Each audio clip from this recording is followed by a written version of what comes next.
Nella traces her fingertips across the empty space where her husband should be, counting in her head. 107 nights since he last reached for her in the dark. 107 nights since she felt anything other than the ghost of what they used to be. Rain drums against the floor-to-ceiling windows of the penthouse, each drop a metronome marking time in this gilded cage 40 stories above Seoul. The city glitters below like scattered diamonds, beautiful and distant and utterly meaningless. The clock on the nightstand ticks past 2 in the morning. Still no Doha. She sits up, the silk pajamas whispering against her skin. They cover everything: high collar, long sleeves, pants that brush her ankles. She catches her reflection in the darkened window and barely recognizes the woman staring back. Where did she go? The woman who once made a Mafia king drop to his knees? The penthouse door clicks open. Her heart lurches despite herself, despite knowing better after 107 nights of hoping. Doha moves through the darkness like he was born to it. Designer suit wrinkled, tie loosened, the scent of whiskey and gunpowder trailing behind him. He doesn't turn on the lights, doesn't need to. This is his kingdom, and he knows every inch of it in the dark. You're still awake. His voice is rough, emotionless, a stranger's voice from a husband's mouth. Couldn't sleep. He nods once, already turning toward his office. The conversation is a script they've perfected through repetition. Do you need anything? No. Good night. Good night. But then his hand brushes hers as he passes, just the barest contact, knuckles grazing knuckles for half a heartbeat. They both freeze. The air between them crackles with everything they're not saying. She feels the heat of his skin, remembers when that heat consumed her whole. His fingers twitch like he wants to grab her hand, pull her close, break this terrible silence with his body the way he used to. He pulls away first, always first now. Good night, Nella. She watches him disappear into his office, the door closing with a soft click that sounds like a cell door locking. Final, permanent. Only then does she notice the blood on his cuff, fresh, still dark. He'd tried to hide it by keeping that arm angled away from her, but she knows him too well. Knew him, maybe. Past tense for a marriage that's still legally alive. She lies back down on her side of the bed and closes her eyes. 107 nights. The silk sheets are still cold. But it wasn't always like this. 14 months ago, Nella had no idea men like Doha existed. She knew fashion and art and the safe, predictable world of Seoul's creative elite. She knew wine bars and gallery openings and exactly how to angle her chin for the perfect photograph.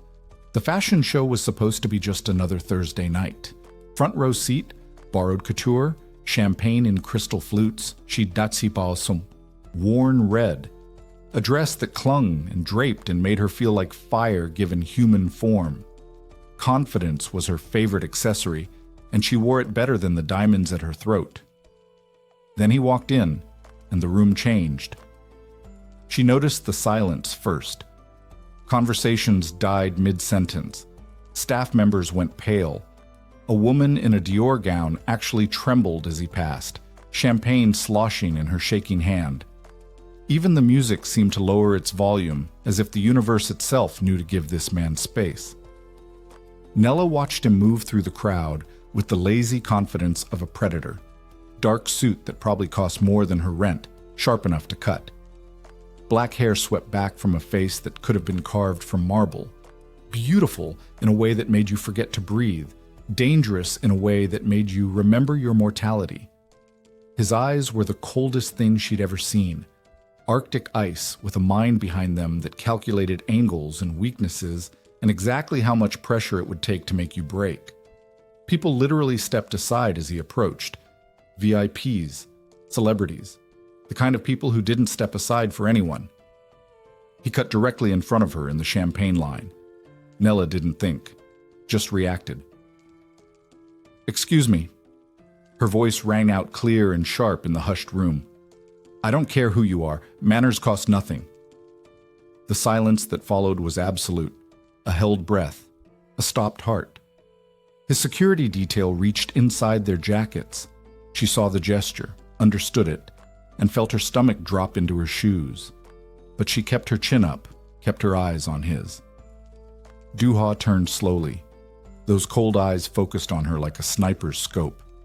Up close, he was even more devastating, sharp jaw, cruel mouth, the kind of face that belonged on ancient coins depicting emperors and conquerors.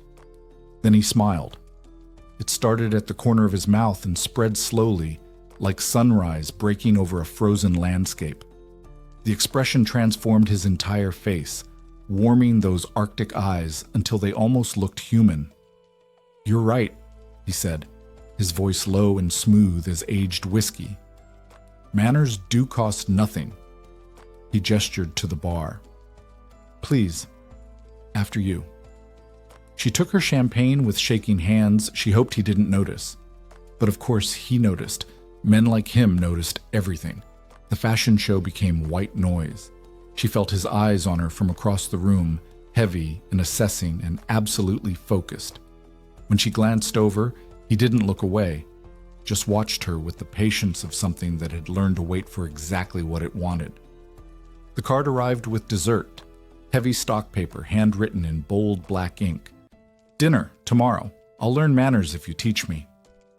She crumpled it and dropped it in her champagne flute. He was waiting outside her apartment building the next morning, leaning against a black Mercedes that probably cost more than the building itself, arms crossed, that slight smile playing at his mouth. "I said no," she called from the entrance. "You didn't say no. You destroyed my note. I'm choosing to interpret that as playing hard to get." It was a clear no. "Then say it to my face. Come down here and tell me you're not interested."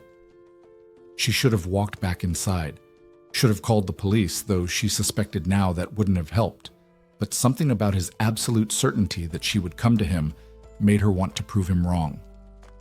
She walked down the steps, stopped 3 feet away, close enough to see the flecks of gold in his dark eyes, close enough to catch his scent, expensive cologne, and something darker underneath, something that made her heart beat faster for reasons that had nothing to do with fear.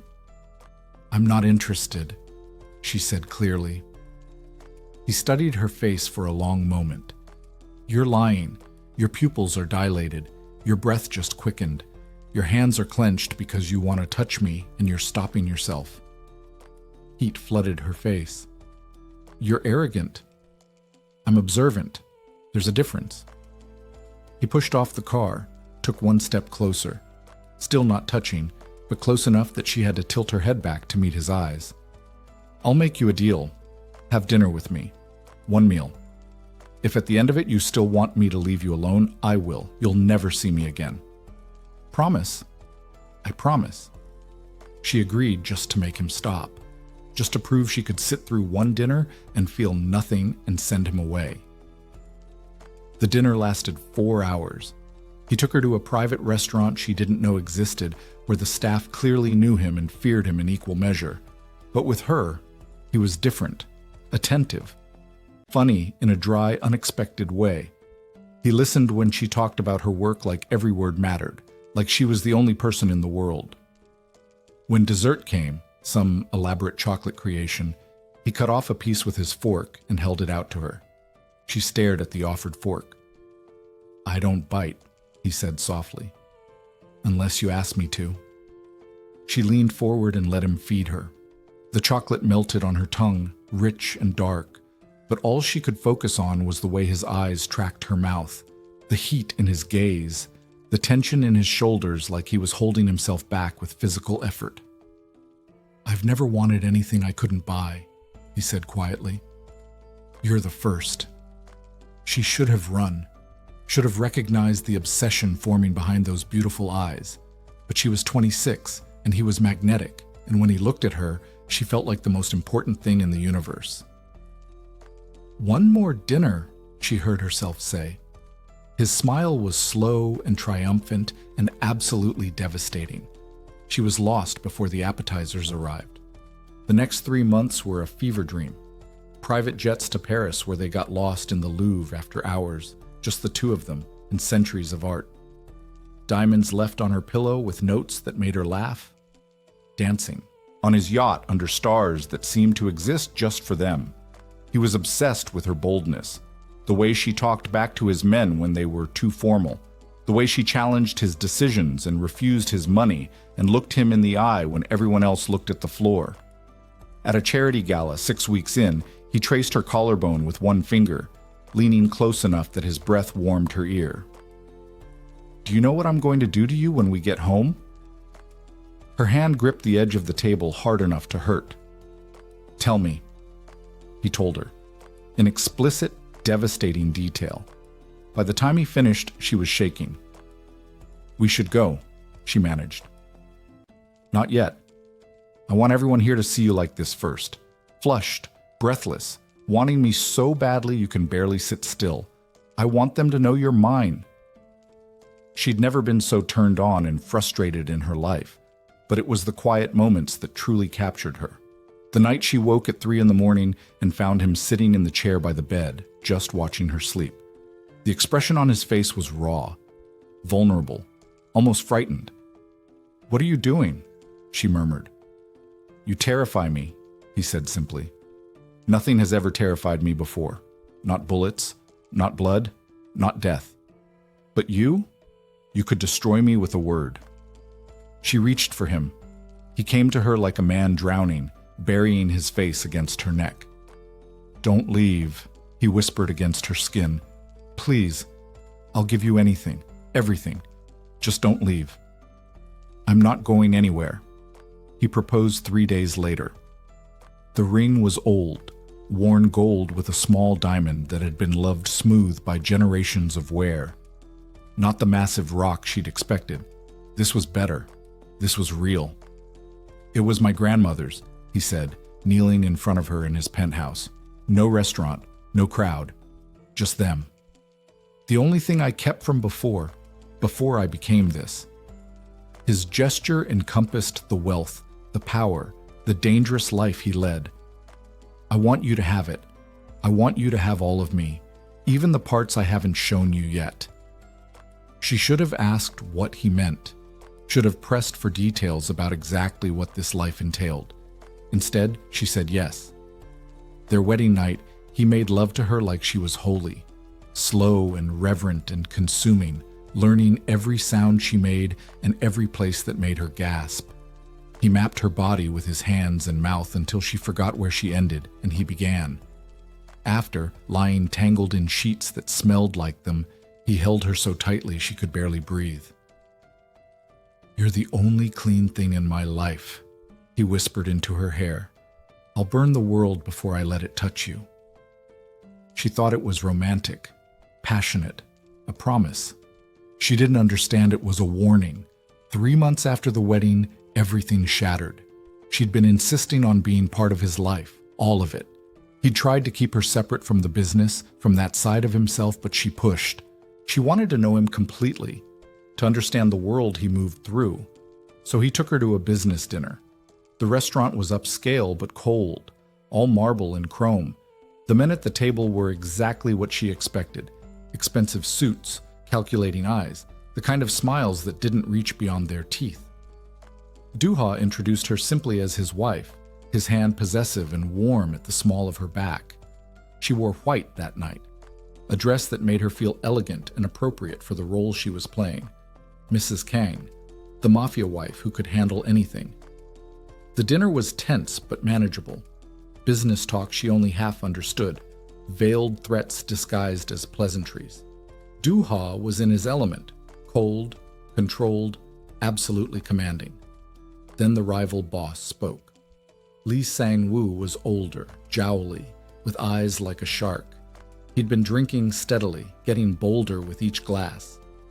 "Beautiful wife you have, Doha," he said, his gaze sliding over Nella in a way that made her skin crawl. "I'd love to know what she looks like without that pretty dress. Maybe you'd share her? After all, we're all friends here." The words hung in the air like poison.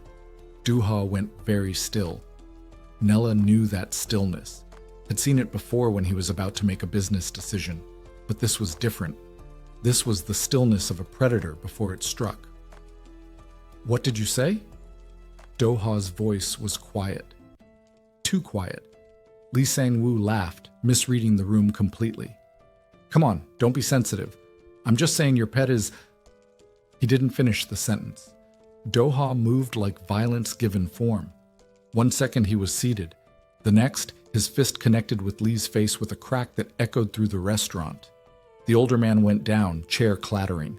Do-ha followed him to the floor. Nella watched her husband beat a man to death. Not quickly, not cleanly. With his bare fists, methodical and brutal, every punch landing with sickening thuds that would haunt her nightmares. Blood splattered across the white marble floor, across the table, across her white dress. Guards tried to pull Do-ha off. He threw them aside like they weighed nothing. The other bosses watched impassively.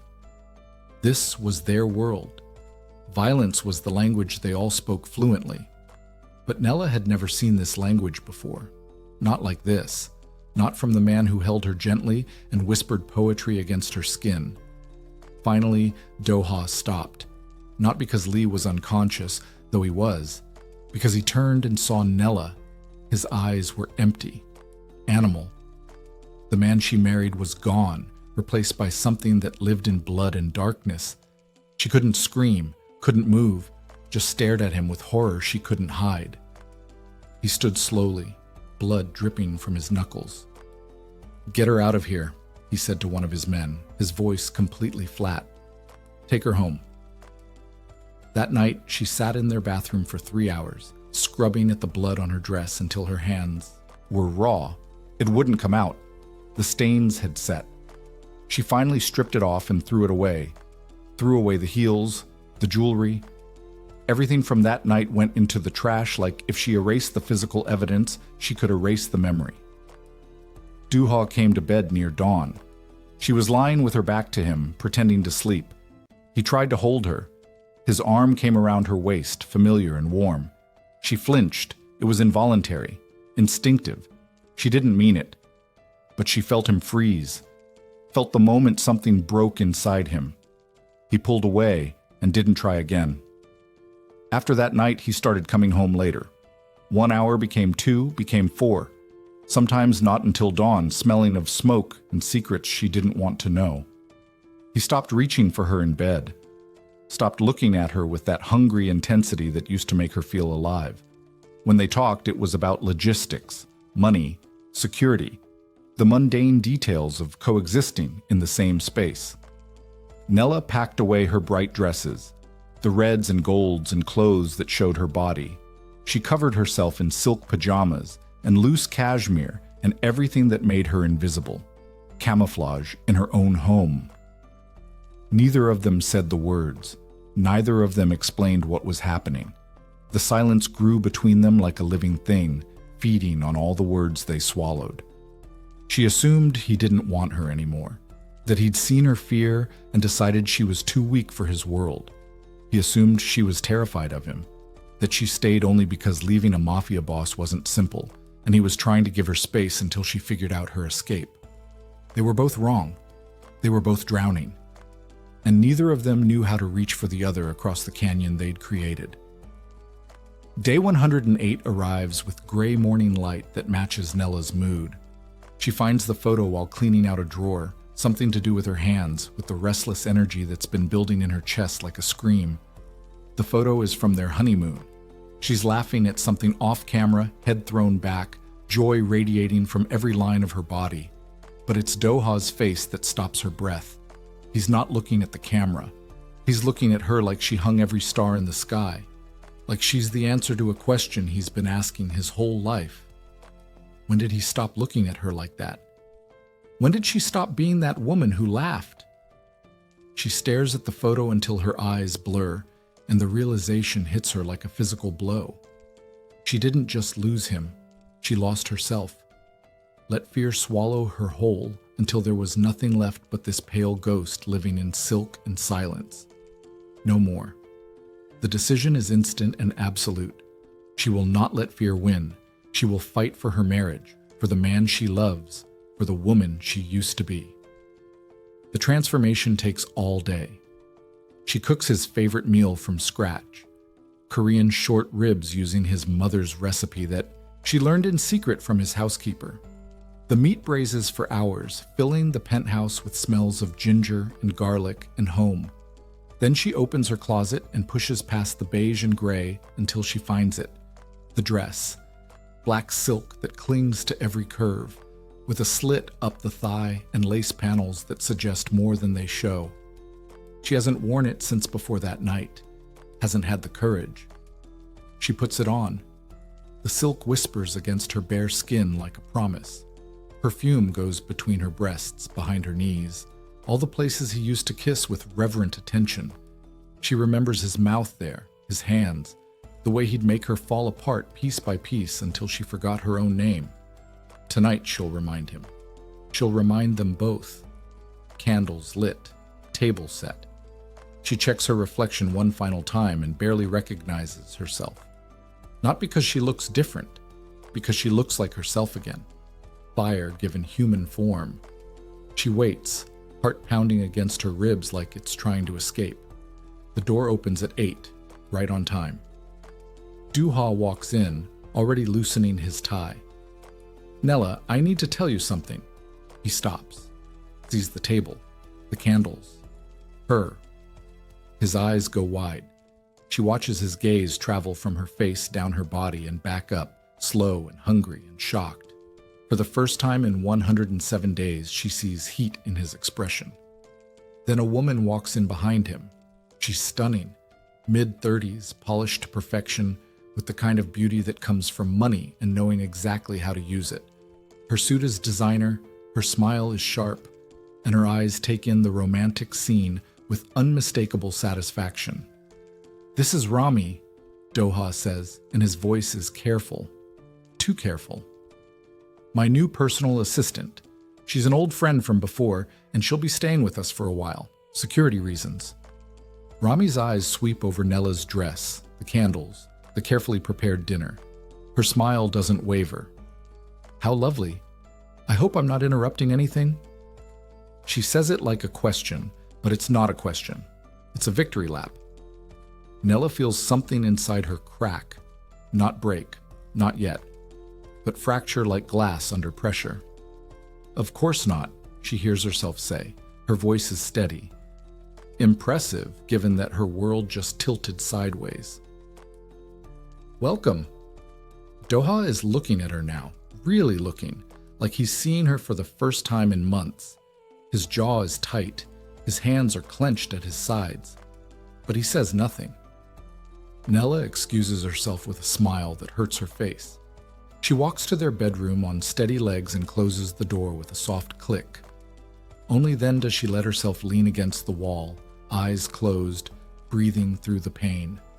Downstairs she hears Rami's laugh, light and musical, the sound of a woman who just won something, the candles burn down untouched. Rami integrates herself into their lives with the efficiency of a virus, smooth, insidious, deadly. She's at breakfast the next morning, sitting in what used to be Nella's seat beside Doha. She pours his coffee without asking how he takes it. She already knows. She mentions business details in passing, finishes his sentences when he's making calls, touches his arm to emphasize points. She speaks to him in Korean when Nella is in the room. Not always, but enough. Just enough to create an invisible wall that Nella can't cross, a language of intimacy that excludes her completely. "You must be so bored here all day," Rami says to her one afternoon, her voice sweet as poisoned honey. "Duha works so hard. He needs someone who understands the business to really support him. It's wonderful that he has that now. The implication is clear. You're not enough. You never were." Nella smiles and says nothing, but inside the questions multiply like cancer cells. Was I ever enough? Does he look at Rami the way he used to look at me? Is she the kind of woman who can handle his world without flinching? She starts to spiral, spends hours staring at her reflection, cataloging every imperfection.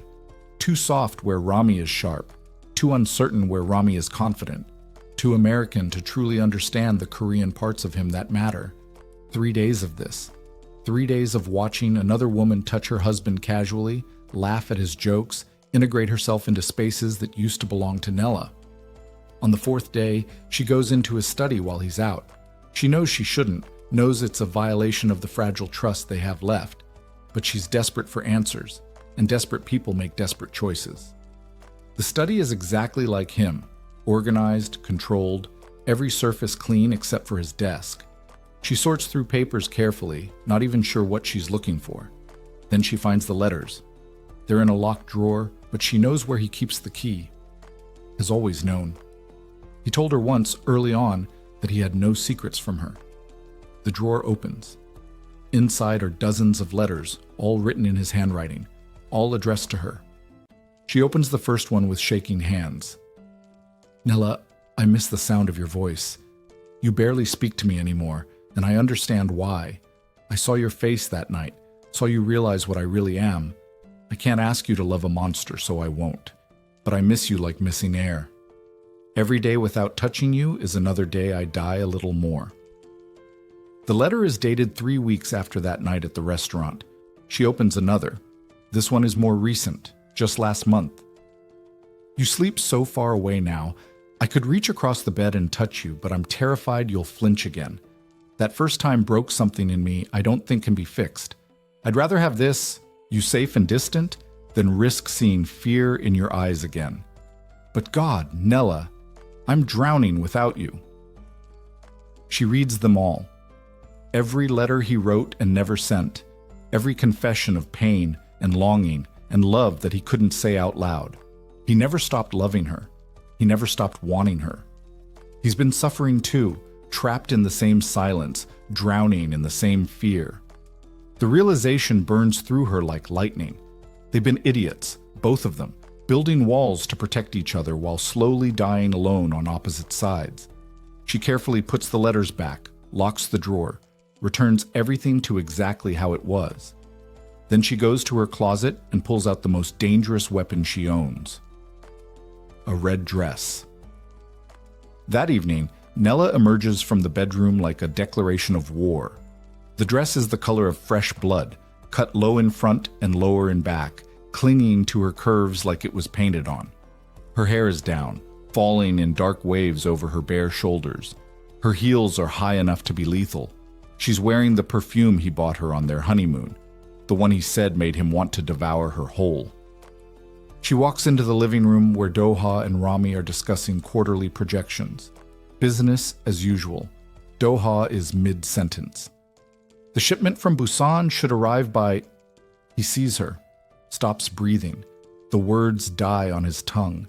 His eyes go dark and hungry, tracking every inch of her like a starving man seeing food for the first time. The glass in his hand cracks.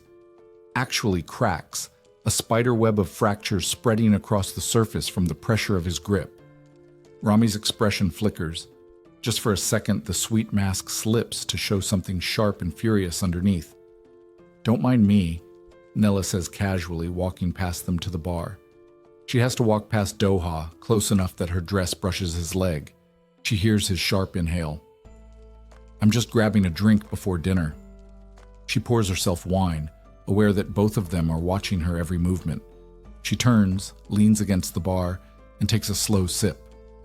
The dress is cut so the slit falls open, revealing the line of her leg from ankle to mid-thigh.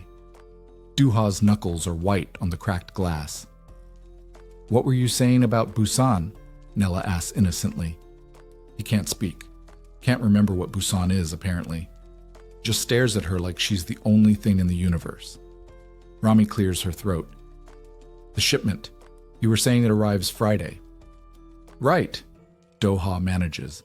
His voice is rough, strained. Friday. Nella sits down, not across from them, next to Doha, close enough that her thigh presses against his. She feels him go rigid at the contact. Sorry, she murmurs. Is this okay? It's a loaded question. Is this okay? Being close to you again?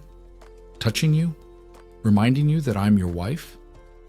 Yes, he says, and the word comes out almost desperate. The business discussion continues, but it's a farce now. Rami tries to regain control of his attention, but Doha's focus keeps sliding to Nella, to the curve of her neck when she tilts her head, to her mouth when she smiles. to her hand when it comes to rest on his thigh, casual and possessive. His muscle jumps under her palm. She feels him trembling with the effort of sitting still. She laughs at something he says, genuine laughter, not the polite sound she's been making for months. The sound seems to hit him physically. His breath catches. His hand grips the armrest so hard she hears the leather creak. "Excuse me," Rami says abruptly, standing. "I just remembered I have calls to make." She leaves with her spine rigid and her heels clicking sharp against the marble. The mask fully slipped now, showing rage. The door to the guest room slams. Nella and Doha are alone for the first time since she emerged. The silence is charged, electric, dangerous. He stands abruptly, and suddenly she's caged. He braces his hands on the back of the couch on either side of her head, leaning over her, not quite touching, but close enough that she feels the heat radiating off him. "What are you doing?" His voice is raw, barely controlled. She meets his eyes. "Getting your attention. Is it working?" "You know it is." He's shaking. This close, she can see the war happening behind his eyes. Want versus restraint, need versus fear. "Nella, you don't know what you're doing to me." "Then tell me." His forehead drops to hers. The contact sends electricity down her spine. "I've been dying without you," he whispers. "Every day, every night. Dying. So stop dying." Her hands come up to grip his jacket. "Stop pulling away. Stop treating me like I'll break. You flinched. When I tried to hold you, I was scared for us. Not of you. Never of you." He makes a sound low in his throat, almost a groan. His control is fraying. She can feel it. Can see it in the way his hands shake where they grip the couch. In the way he's looking at her mouth like he's forgotten how to think. Then his phone rings. The sound is jarring, intrusive. He closes his eyes, jaw clenching. "I have to take this. It's urgent." "Of course." She releases his jacket, leans back. He straightens slowly, like it physically hurts to move away. Pulls out his phone without taking his eyes off her. "Kang?" Whatever the person on the other end says makes his expression go cold and hard. Business, always business. "I'll handle it. 20 minutes. He hangs up, looks at her with naked regret. "I'm sorry, I have to go," she says softly. "I understand." But she doesn't let him leave without one more move.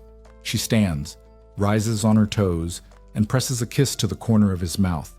Not quite his lips, a promise of more. "Don't be too long," she whispers against his skin. She feels him shudder. Then he's gone, grabbing his jacket and leaving like the hounds of hell are chasing him. Nella stands alone in the living room, heart racing, body humming with electricity. The war has begun, and she intends to win. That night, Nella waits in their bedroom. She's changed into a nightgown, silk and lace, covering more than the red dress, but somehow more intimate. This is bedroom clothes. Private. For him alone.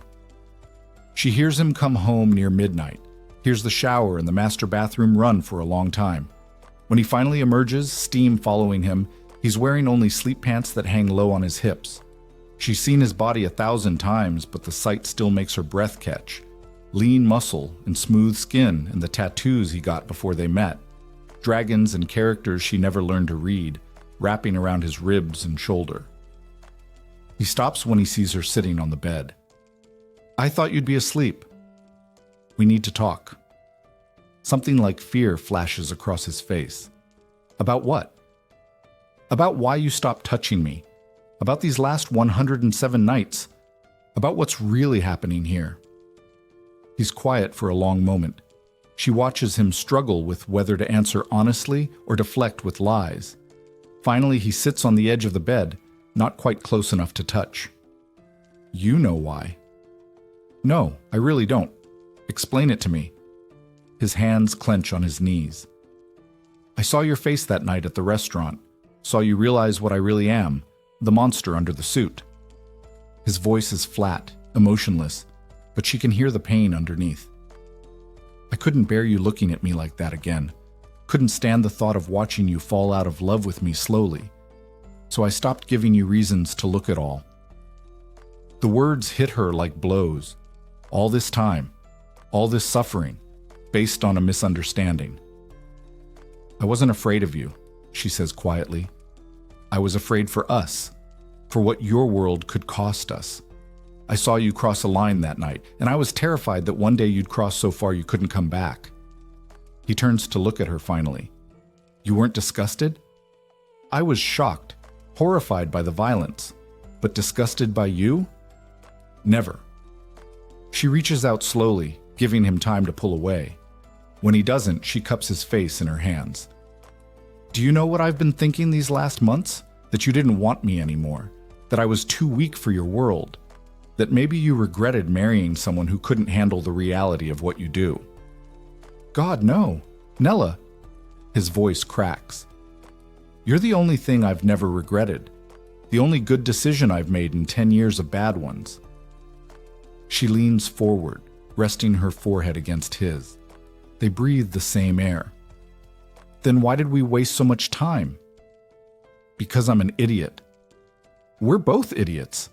He huffs a laugh. It's rough and broken, but it's real. His hands come up to grip her wrists where she's holding his face. I've been dying without you. You said that earlier. It's still true. I miss you. Miss your voice, your laugh. The way you used to look at me like I was worth something. Miss your body beside mine. Miss everything. I'm right here. Are you? Really? It's a real question. Is she ready to be his wife again in every way? To accept the darkness that comes with him? To live in his world without flinching? She answers by kissing him. It's not gentle, not tentative. It's 107 nights of hunger and loneliness and desperate longing compressed into a single point of contact. She kisses him like she's drowning and he's air, like if she stops, they'll both disappear. He makes a sound against her mouth, broken, relieved, starving. His hands tangle in her hair, pulling her closer, and he kisses her back like a man who forgot what salvation tasted like. They break apart, gasping. I've been dying without you, he says again. And this time it's not a confession. It's a warning. If we do this, I won't be able to stop. Won't be able to go back to separate sides of the bed and polite conversation. I'll want everything. Then take everything. I'm yours. I've always been yours. The restraint in him snaps like a physical thing breaking. He lifts her, and her legs wrap around his waist on instinct. Muscle memory from when they used to do this every night, unable to keep their hands off each other. He turns and presses her against the wall beside the bed, kissing her neck, her collarbone, the hollow of her throat. Tell me if I'm too rough, he murmurs against her skin. Tell me if you want me to stop. Don't stop. Don't you dare stop. His hands slide under her nightgown, fingers tracing patterns on her bare skin. She arches into his touch, head falling back against the wall. It's been so long since anyone touched her like this, since she let herself want. So beautiful, he breathes. How did I survive without touching you? Watching you walk around in those clothes that cover everything, when I remember every inch, every sound you make, every place that makes you... He touches her, and she gasps. Her nails dig into his shoulders. There, he says with satisfaction. I remember. They're still wearing too many clothes. She tugs at his sleep pants while he pulls her nightgown over her head, and for a moment, they're just tangled and laughing and more alive than they've been in months. The laughter dies. Nella, he says her name like a prayer, like a plea. I'm here. I'm right here. They come together desperately, frantically, making up for lost time. I love you, he gasps against her neck. God, I love you. Never stopped. Never will. I love you, she says back.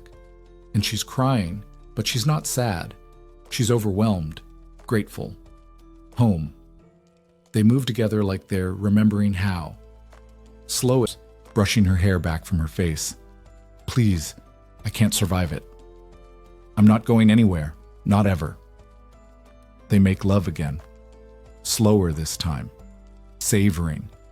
His mouth worships every inch of her skin like he's trying to memorize her all over again. She traces the tattoos on his back, the scars he won't talk about, every part of him that makes him who he is. When they finally collapse, exhausted and sated, he pulls her against his chest. She can hear his heartbeat under her ear, strong and steady and alive. I had forgotten what this felt like, she murmurs. What? Being happy. His arms tighten around her. Get used to it. I'm never letting you go again. She smiles against his skin.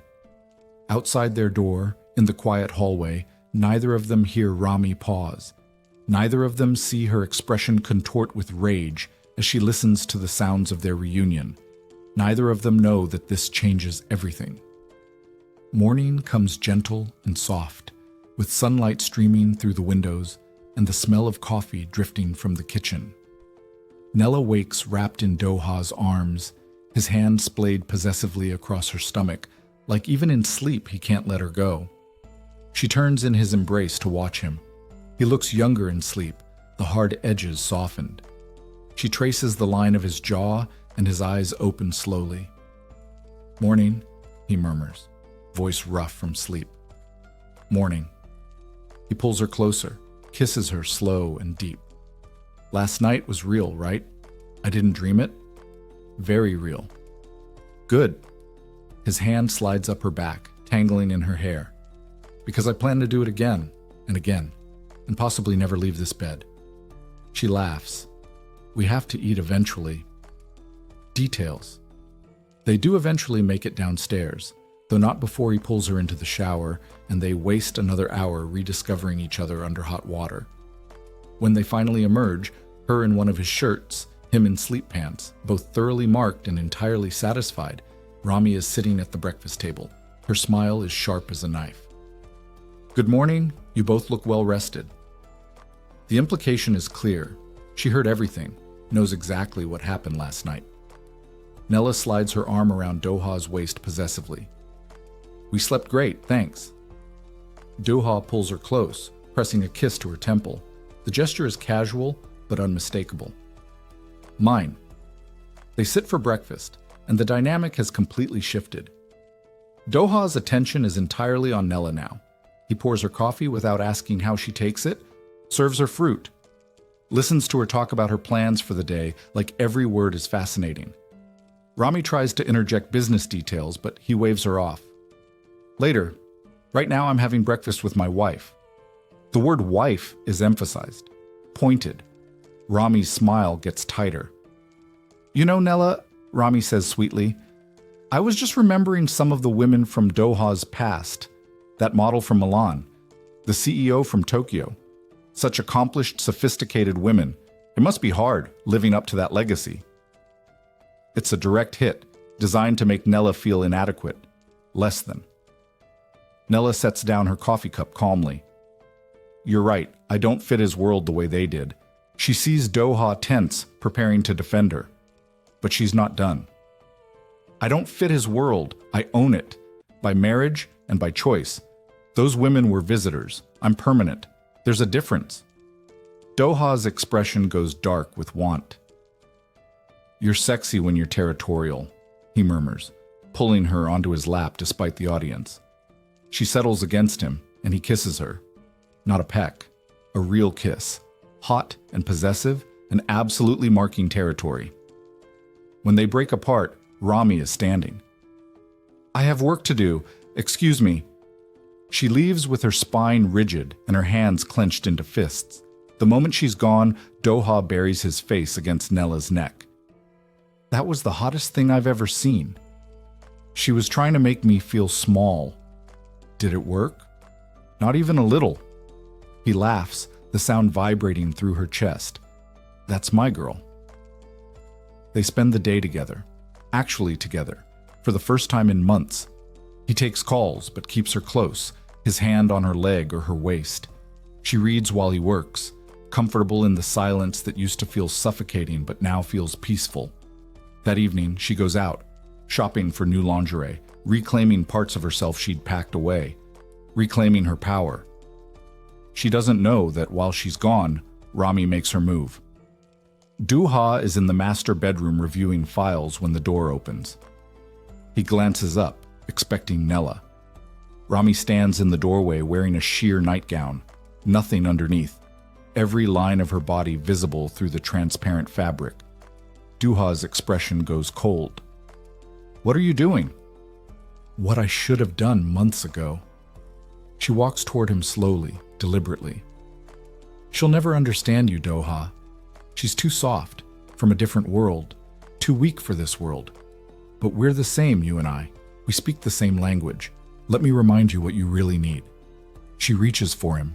He catches her wrist, his grip tight enough to bruise. "Don't. Come on. She doesn't have to know. We have history. We have nothing." His voice is arctic. "We were friends once, a long time ago, before you decided to try this. You can't tell me you're satisfied with her, that you don't miss. You could strip naked and offer yourself every night for 100 years. His grip tightens. His eyes are colder than she's ever seen them. "You could beg. You could cry. You could promise me anything, and you would never ever be her. Get out of my bedroom before I forget we were ever friends." Rami stumbles back when he releases her. "You'll regret this. The only thing I regret is bringing you into my home. You have until morning to pack. After that, you're out. And if you ever speak to my wife again, ever look at her wrong, I will end you. That's not a threat. It's a fact." Rami's humiliation transforms into something else, something deadly. She leaves without another word. Duha sits down heavily, running his hands through his hair. He should have seen it, coming. Should have known. When Nella returns an hour later, shopping bags in hand and a smile on her face, he tells her everything. He watches her expression carefully, prepared for anger or hurt or jealousy.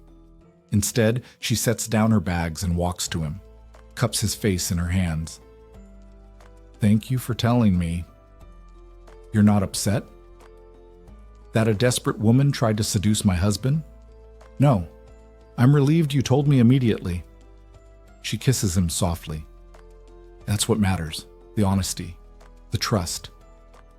Something in his chest loosens. "I don't deserve you." "Probably not, but I'm keeping you anyway." They make love that night with a different kind of intensity. Slower, reaffirming their connection with every touch and kiss and whispered word. Afterwards, holding her close, he murmurs, "I'm going to keep you safe, whatever it takes." She doesn't know yet that keeping her safe might cost everything. By morning, Rami is gone. Her room is cleared out completely, like she was never there, but she took something with her. Duha discovers it when he goes to his office. Files are missing, encrypted information about roots and contacts and weaknesses in his organization. "She's planning something," he tells Nella grimly. "This wasn't just a seduction attempt. This was a job." "A job for who?" "I don't know yet, but I will." His men work through the day, piecing together the evidence. By evening, they have answers. Rami has been working with the Lee clan, the rival organization whose boss Doha nearly killed at that restaurant dinner. She's been feeding them information for months, long before she entered the penthouse. The seduction was Plan B after gathering intel failed to give them what they needed. Plan A is much worse. They find the communications on an encrypted server, photos of Nella, her routine, her favorite places, times when she's alone, a kidnapping plot outlined in clinical detail, target, the wife, leverage to destroy Doha. Doha stares at the evidence with an expression like granite. When he finally speaks, his voice is absolutely calm, the kind of calm that precedes violence. "We're leaving tonight." "Leaving where?" "Safe house in Busan, off the grid. They won't find it." "Doha, they have your routine, Nella. They know where you shop, where you get coffee, what time you go to bed. They've been watching you for months." His hands are shaking with suppressed rage. I won't let them touch you. I won't. She sees the fear behind his anger, the terror of losing her. Okay, she says softly. We'll go. They leave within the hour, just the two of them in a nondescript car, no security detail to draw attention. Everything they need is already at the safe house. The drive to Busan takes hours. Dark highway and tense silence broken only by occasional updates from his men. The Lee clan is mobilizing. They know Doha discovered the plan. They're moving tonight. But Doha and Nella are already gone, swallowed by the night. In the car, in the darkness, they finally talk.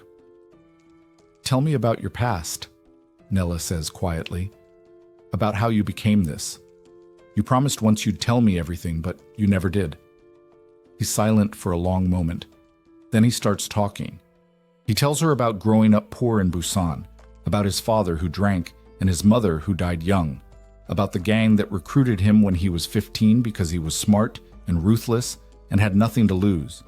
He tells her about his first kill, how it kept him awake for weeks, how the second one was easier, how eventually he stopped counting. I became what I needed to be to survive, he says quietly.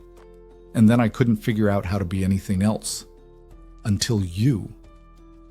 She reaches across the console, takes his hand. I'm not afraid of your past, she says. I'm afraid of losing our future. His grip tightens on hers. You won't, I promise. They arrive at the safe house near dawn. It's beautiful, a cliffside home overlooking the sea, isolated and peaceful. The kind of place that exists outside the world. Inside, they collapse together, exhausted from the adrenaline and fear. We're safe here, he murmurs against her hair. For now.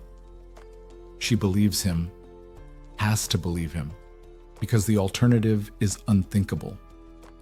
They have one day of peace, one perfect day where they pretend the world outside doesn't exist. They cook together in the small kitchen, laughing when he burns the rice and she oversalts the soup. They're terrible at domestic tasks, both of them, but they're together. They walk on the beach, her hand in his, talking about nothing and everything. Plans for after this is over. The trip to Bali, he promised. When this is done, he says, stopping to turn her toward him, I'm taking you away. Just us. No guns, no blood, no business. I want to see you in a white dress on the beach. I want to marry you again properly, without all the darkness hanging over us. She's crying. You mean that? Every word. This isn't living, Nella. This is surviving. I want to actually live with you. I want to give you the life you deserve. She kisses him there on the beach with the sun setting behind them, and for a moment she can see it. The future he's promising. Peace. Happiness. A life beyond fear. That night they make love on the floor of the living room with the sunset streaming in through the windows. Slow and sweet and achingly tender. Every touch is a promise. Every kiss is a vow. I love you, she whispers. I love you more than I knew I could love anything, he says back. They fall asleep tangled together, the ocean crashing outside, the world held at bay for just a little longer. The gunshots shatter the windows at 3 a.m. Glass explodes inward. Nella jerks awake, disoriented. Duha is already moving, pulling her to the floor behind the couch. Stay down, he orders. More shots. Methodical. Professional. They're not trying to kill. Yet. They're laying down covering fire. Duha moves to a panel in the wall, opens it. Inside are weapons. He pulls out 2 guns, checks the magazines with practiced efficiency. Do you remember what I taught you? He asks, pressing one into her hands. She'd forgotten, but now the memory surfaces. Late nights when they were first married, him teaching her basics in his private shooting range. She'd laughed then, thought it was paranoid, but he'd insisted. You're my wife. You need to know how to protect yourself.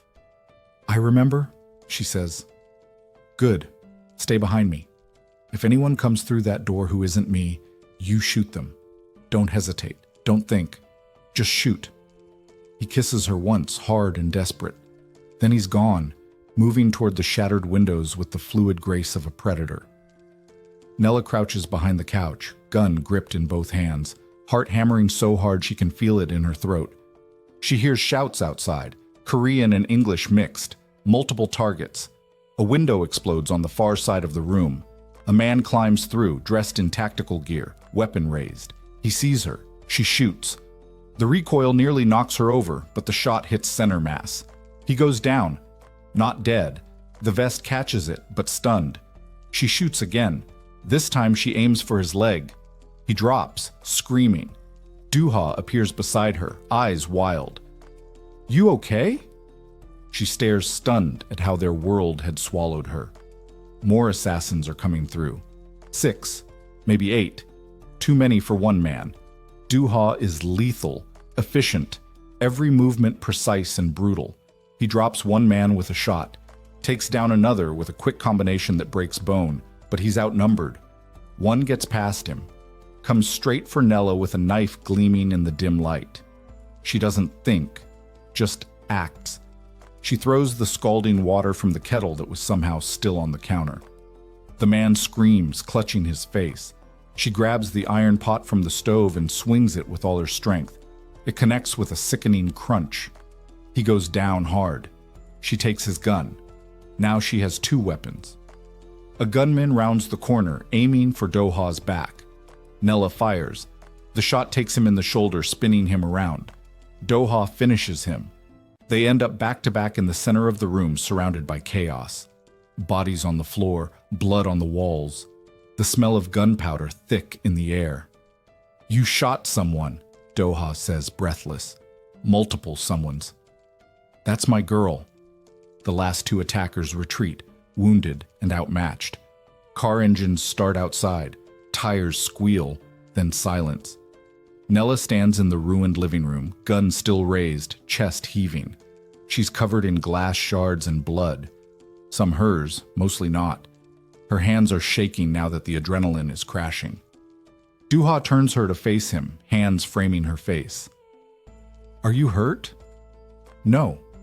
"You?" "I'm fine." He's staring at her with something like awe. "You saved my life." "You would have done the same." "I have.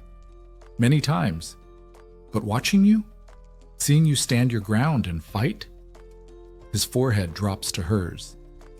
"I've never been more terrified or more proud or more in love." They kiss amid the destruction, blood on both their hands, literally, glass crunching under their feet, the smell of violence everywhere. And somehow, impossibly, they're alive.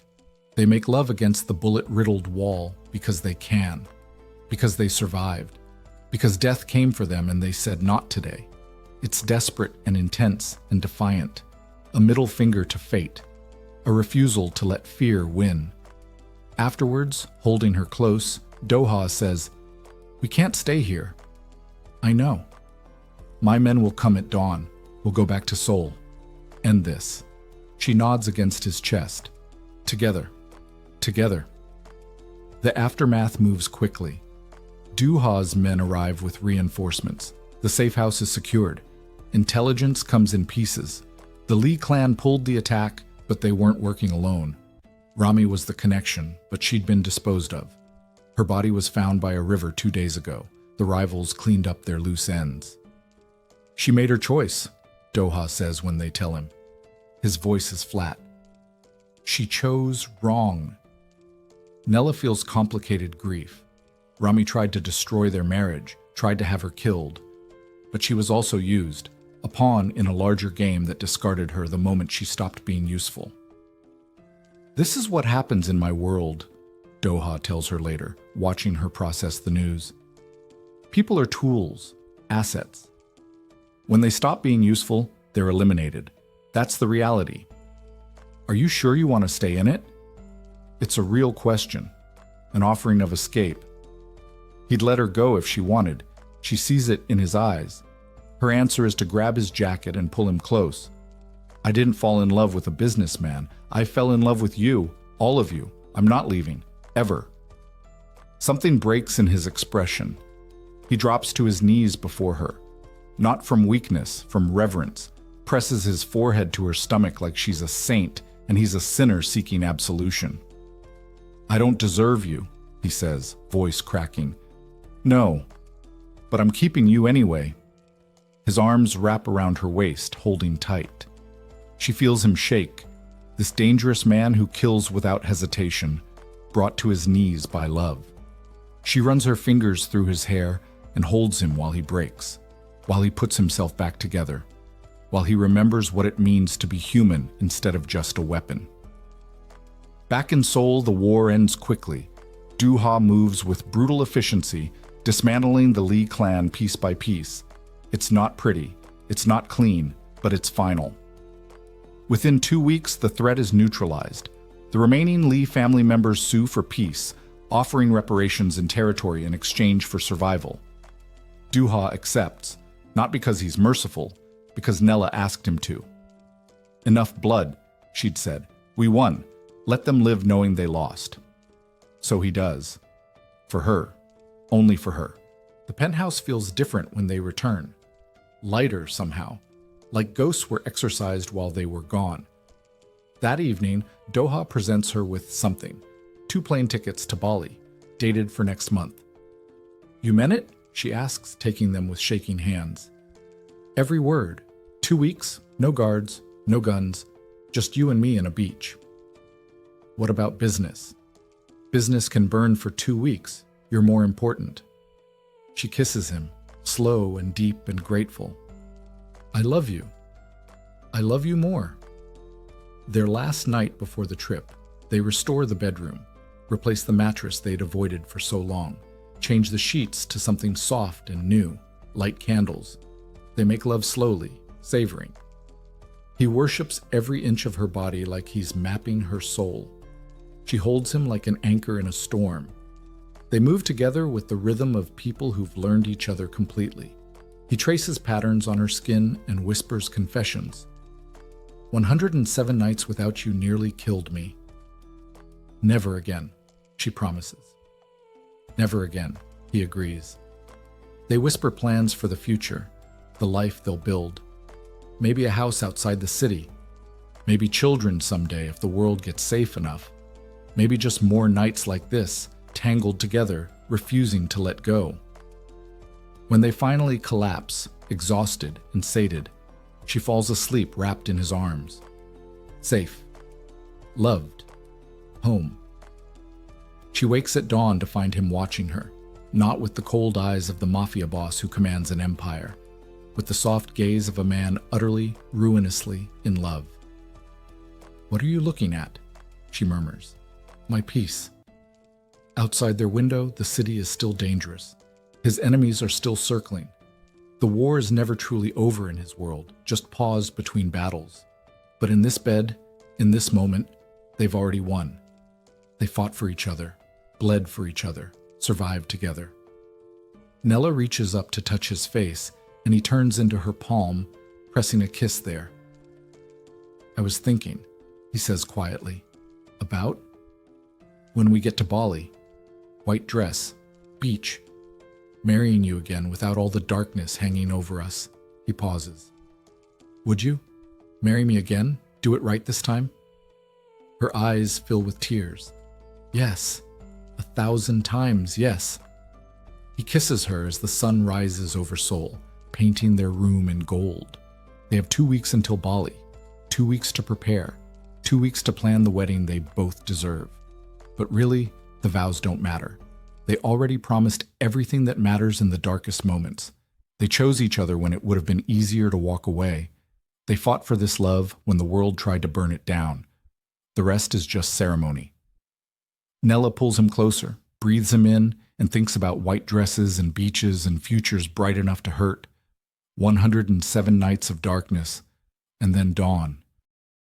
And that's the end of today's story. I hope you enjoyed it as much as I enjoyed sharing it with you. I'd love to hear your thoughts, maybe about the storyline, the characters, a favorite scene, or even the ending.